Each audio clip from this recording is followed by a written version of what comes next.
fazer muito é essa divulgação. É isso que está acontecendo aqui hoje. Não só São Paulo, como os outros estados. Então, eu tenho falado com outros estados e aonde os coordenadores, até o judiciário, ainda nem chegou a informação do que é a mediação.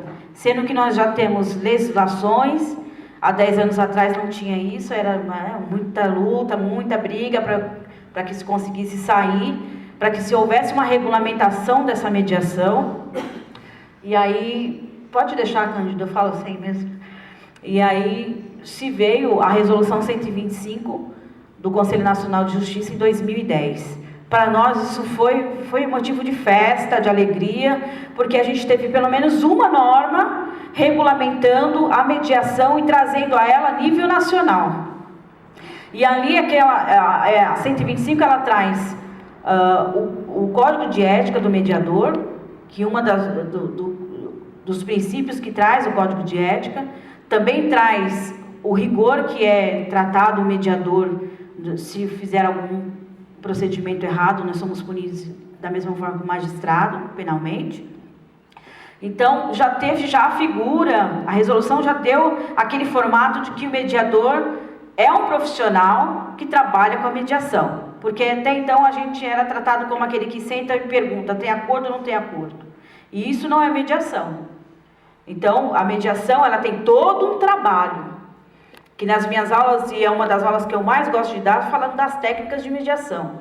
Nós temos, a resolução até traz também o formato do curso, que quer que seja ministrado aos conciliadores judicial, que são, e eu vou falar aqui de forma rápida, mas vocês vão entender, que a mediação, ela tem 6 etapas.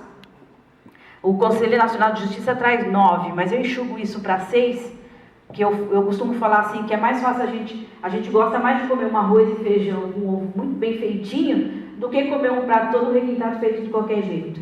Então aí eu trago essas 6 etapas da mediação, que é a declaração de abertura, e com calma eu vou discorrendo aqui, que eu vou falando, vocês vão entendendo o que é isso.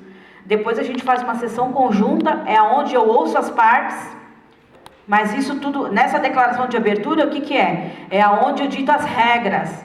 Precisa haver respeito, eu vou ouvir um, depois eu vou ouvir o outro. No momento que um estiver falando e você queira se manifestar, por favor, anote as suas dúvidas, até aquilo que você está discordando, que depois eu volto a palavra e você faz a sua pergunta. E aí eu ouço as partes em conjunto. Necessário for, eu faço sessões individuais, que a gente chama isso de cálculos. E a sessão individual, ela serve para quê? Para que nós, conciliadores e mediadores, descobrimos aquilo que na sessão conjunta, ou talvez na petição inicial do advogado, ele não colocou. Aí depois, ali eu descubro se houve um estupro, eu descubro por que a mãe não quer deixar o pai fazer visita. Ali eu descubro por que a mulher chega para fazer um divórcio e está muito sorridente, e está aceitando tudo, e está tudo muito formidável. Então, quando chega assim, olha, está tudo acertado, está de acordo com o que está aqui na petição do advogado, é tudo isso mesmo que eu quero. Ah, é mesmo? Então, vamos fazer uma sessão individual? Eu preciso me certificar que é aquilo. Aí eu vou descobrir que houve ameaça antes. Olha, se você não fizer o que eu estou falando, eu te mato quando chegar em casa. Mas tudo isso tem o princípio da confidencialidade, do sigilo. Toda mediação ela já é sigilosa. A gente não precisa pedir o sigilo igual a um processo comum. Ela já é sigilosa. Ao ponto que o magistrado intimando a minha pessoa como mediador, como testemunha no processo, eu não posso. A resolução 125 me dá esse respaldo.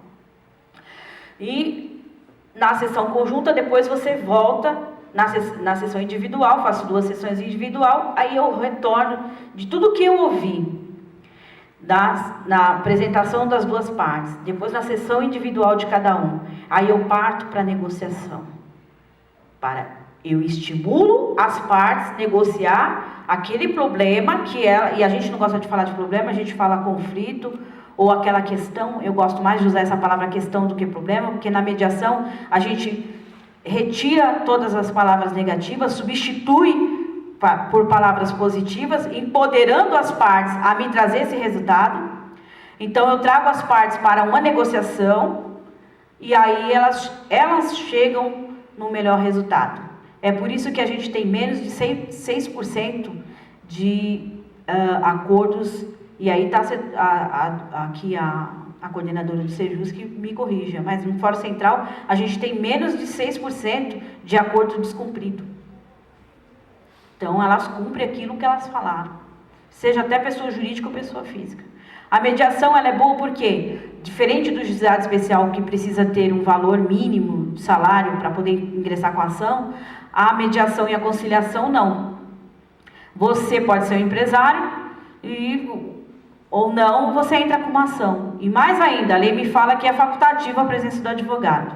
Eu já prefiro a presença do advogado, porque o papel do mediador não é trabalhar na função de advogado. Não é trabalhar na função de psicólogo. Mediador não é psicólogo, não é advogado, não é engenheiro, não é médico, não é juiz. Mediador é mediador. Mediador utiliza as técnicas que é dada no curso de capacitação para conduzir aquela sessão com as 12 ferramentas. É tudo muito técnico. É por isso que eu me torno um mediador neutro, eu me torno um mediador imparcial, porque é uma forma técnica, tem começo, meio e fim. Então, dentro dessas 6 etapas, eu coloco as 12 ferramentas que o próprio Conselho Nacional de Justiça já me dá. Aí eu costumo falar que a gente tem 12 ferramentas que a lei dá, mais as minhas que eu coloco no meio.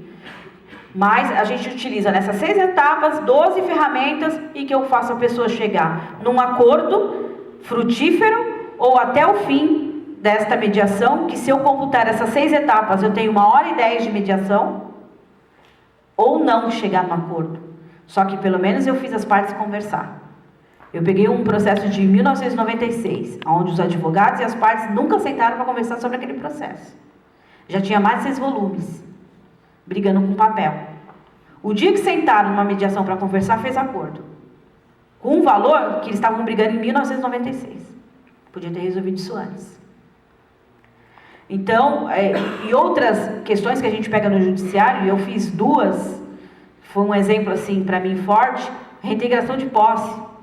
Eu fiz uma em que resultou um contrato de locação, porque eu vi a solução no começo. Falei, meu Deus do céu, eles querem um espaço para morar, e todos que, embora invadiam um galpão, mas tinha um trabalho, alguma coisa que conseguiria pagar um determinado valor de aluguel. E por outro lado, o dono daquele galpão queria que eles desocupassem, porque ele vivia de aluguel. Eu falei, tá feita a solução. Mas eu fiz eles dialogarem, eu fiz o proprietário entender a necessidade deles, eu fiz as partes entenderem a necessidade do proprietário, e saiu de lá com um contrato de locação. Ele deixou repartir lá o galpão, um banheiro coletivo, tinha 15 pessoas representando as famílias que moravam ali. A última que eu fiz foi de uma invasão que teve num prédio no centro da cidade, e que me trouxeram, de novo, 15 pessoas. Só que o mediador, e aí minha fala é para falar do mediador, e depois a gente vai falar de algumas áreas interessantes que o mediador pode atuar, mas aí que o mediador tem que ser técnico para atuar. Porque quando foi instalada a audiência, sentam as partes, eles me enviaram, porque só poderia caber 15, veio uma gestante, veio senhora, veio mulher com criança, veio um homossexual, veio assim, pegaram cada um e trouxe para tentar comover o mediador.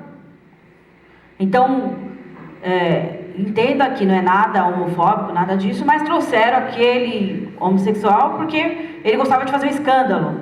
Me trouxe a grávida para falar, poxa, nunca vou pôr para fora uma grávida. E, assim, eu tenho que fazer eles entender que independente de estar grávida, de ter idoso, de ter deficiente, vai sair, porque não é deles.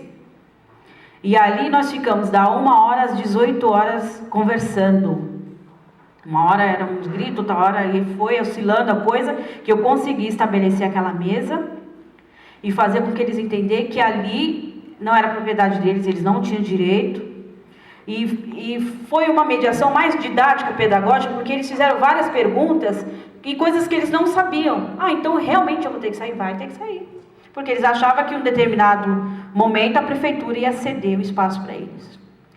Por outro lado, eu tenho um juiz que colabora muito, por isso que a importância do magistrado com um conciliador, que é o doutor Ricardo. Eu falei, doutor Ricardo, preciso da sua ajuda, porque a gente fez toda uma negociação, um trabalho gigantesco com aquelas pessoas, mas o que adiantaria eu fazer eles entender que eles precisariam desocupar e jogar 15 famílias fora? É óbvio que eu ia ter um outro conflito, porque eles iam para outro lugar. Aí o doutor Ricardo me ajudou no sentido de fazer uns ofícios para a CDHU, para a Coab, para que pudesse ali agilizar uma moradia para eles, e conseguiram. Depois eu não sou muito de acompanhar o processo, porque eu acho que se eu não separar, eu vou levar isso para minha casa. Eu não acompanho o processo, mas nesse caso depois eu recebi a notícia que eles desocuparam e conseguiram a sua moradia. Então ali eles tinham, né, 2 quartos, sala, cozinha, banheiro, um apartamento, você trancou a porta, quem manda ali é você. E conseguiu, a gente teve 2 resultados muito positivos com isso.